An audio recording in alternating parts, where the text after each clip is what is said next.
Hello everyone, welcome back to another video. Today we're going to be doing a weather forecast for the next few days and then also a look at the longer range as we exit August and go into September. Starting off though, this is the usual overview chart we use. The temperature at 1.5 kilometers gives us kind of a good idea of the air mass, and then the mean sea level pressure, which is the white lines here. The kind of white lines are showing where the pressure is equal, and those are called the isobars. You can see though right away, this is the chart for this afternoon, and we've got westerlies across a large portion of the UK. In fact, I think all of the UK and Ireland is currently experiencing westerly winds, and that's why it's been quite mild, quite unsettled and quite rainy over the last few days. In fact, some areas of northwest Scotland have seen quite large amounts of rain, enough to cause some issues. But the kind of main area of interest will be this small low pressure system right here. You can see kind of where the temperature contrast is strongest. That's where we've got our system, and that's going to be underneath the strongest jet stream as well. But what's going to happen is as that moves to the northeast during Thursday evening, it deepens a fair amount, especially for the time of year. So you can see going below 990 millibars there. And then by kind of the morning on Friday, this is a chart valid for 6 a.m. tomorrow, you can see we've got a fairly deep low pressure across northern England, with the ice bars getting quite tight on that southwestern side, indicating the potential for strong winds. And then we also do have mild air brought up into parts of the south. So we'll also be feeling quite mild, quite wet and quite unsettled, especially for kind of England and Wales in those more northern areas. But this storm is actually named now Storm Lilian, which I think is the 12th named storm of the season, which might actually be one of the highest kind of numbers of named storms we've seen since they started in 2015, 2016. But these are the warnings for Storm Lilian.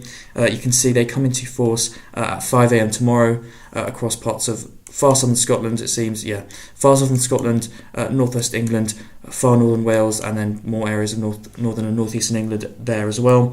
Including some fairly big cities like Newcastle and Manchester.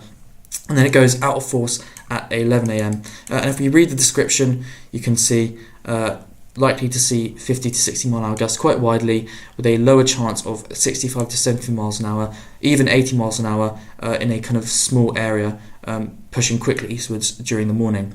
And that lines up very well with what we're likely to see, of course, in the models, which is generally quite windy through this region, though the one area of interest, which I'll show you now, is the occluded front. So actually, maybe I can show you on the surface pressure chart quickly. Yes, so you can see that's Storm Lilian on the surface pressure chart. There's the cold front, there's the warm front, but the area of interest is with this little occluded front, because what could happen is we get precipitation wrapping around the backside of that. You can see kind of the hook there, and this is potentially where the winds are going to be strongest. If I show you the forecast UKV model, do not take this literally because, like I said, it's just a model. It's just a possible depiction of what might happen. But you can see that there's our cold front, there's our warm front, but this right here is the occlusion, and possibly the winds as they wrap around the back here will get quite strong, perhaps as high as maybe 70 miles an hour, as suggested in the Met Office warning, perhaps even higher. You can see it's, actually let me change the colour of this pen. You can see on the forecasted wind gust chart, where we've got these strongest winds is quite a small area, so it's quite hard to say with any confidence where this would occur. But if confidence does increase, then I wouldn't be surprised to see an upgrade to an amber warning, because especially considering the time of year, trees are in full leaf, so there's kind of more surface area for the wind to blow, trees are more likely to fall over, and so there's more likely to be disruption.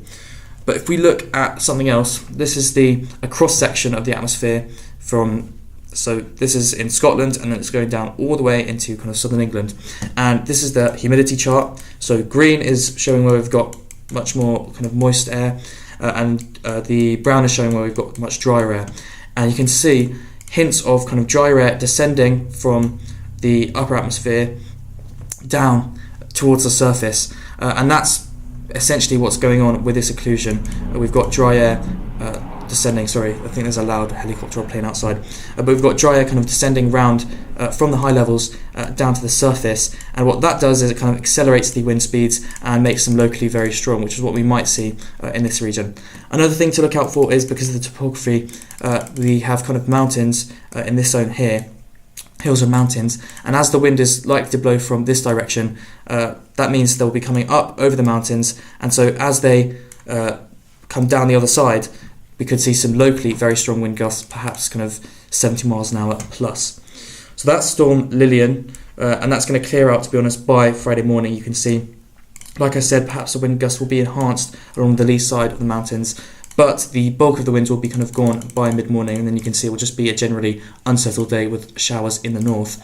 Then the next area of unsettled weather is across the south during Saturday morning. I'd like to see a kind of fairly weak frontal system pushing in here. As you can see, the winds aren't very strong, but a fair amount of kind of general widespread lift is enough to cause perhaps moderate to heavy rain across the southeast corner during the morning. Some model disagreement on exactly where this will occur. For example, if I show you the arpegge model, you can see, oh, actually that's trended in the most recent run to have heavier rain across the southeast. So perhaps some disruption here.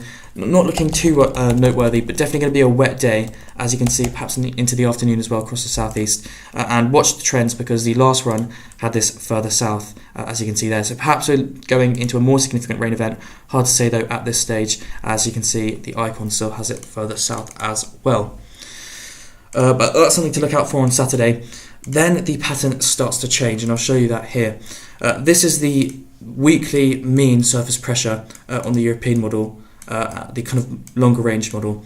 And you can see here that by kind of Monday, the 26th of August, so this Monday, or kind of next Monday, the pattern starts to shift. So right now we've got low pressure dominating us like that, we've got westerly winds, but this is actually indicating where we have the pink colours, we are likely to see high pressure start to set up across parts of Europe there, Scandinavia, and then we have low pressure to the west of us.